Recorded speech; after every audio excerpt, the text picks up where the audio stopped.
You know, at times we shortchange God. We'll take our time with everything else. We won't rush, but when it comes to the things of God, we put a time limit on it. We put a time limit when we're praying. We put a time limit when we in church. But when we was in the streets, it didn't matter if it was raining, if it was sleet or snow. When we wanted to do something, we didn't let nothing get in our way. It could have been a bad snowstorm. It could have been a hurricane. But we did what we wanted to do when we wanted to do it. When your flesh wanted to do something, you made it happen. But when it comes to the things of God, we will tend to shortchange him. We want to rush God. We want to rush service, say we're in church too long, but we'll be on these jobs long. We'll sit at a job for 8 hours. Some of us will do overtime. Some people stand up all day for 12 hours. You won't complain. You won't complain a bit because you know you're getting a paycheck. But when it comes to the things of God, listen, your reward is even greater when you get to heaven. Your reward with God is eternal. It's everlasting. Matter of fact, you're going to get a crown of jewels. Your reward with God is even far greater. You don't see it right now, but it's eternal, it's spiritual, it's coming.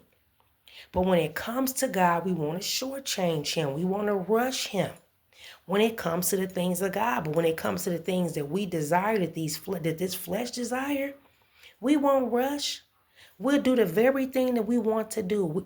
Like I said, I don't care if it's a snowstorm. You're not going to let that storm stop you from going to that club. You're not going to let that storm stop you from going to see your boo. You're not going to let that storm stop you from doing the things that you so desire. But when it comes to God, why do we want to shortchange God? Why do we want to rush him? Why do we want to put a time limit on the things of God? When God's been good to you, he woke you up this morning. The fact if you're watching this video, you alive, you're well, you in your right mind, you got eyes to see because you see in this video. God's been extremely good to you. Don't shortchange God. Don't rush God. Don't rush him in prayer. Don't rush him when you read the word. Because we don't rush anything else in life, but we'll rush the things of God. Don't shortchange God. God's been too good to you. God's been faithful to you. God's been merciful to you. He's been extremely good. Even when you weren't good to yourself. Even when you didn't deserve it, God was still good. So don't shortchange God. He's almighty. He's all-knowing. He's been better to you than anybody else has been to you. God is faithful. God is faithful even when we're not faithful to him. That's how good God is. He's faithful even when we're not faithful to him. So don't shortchange God. Listen, give God your all.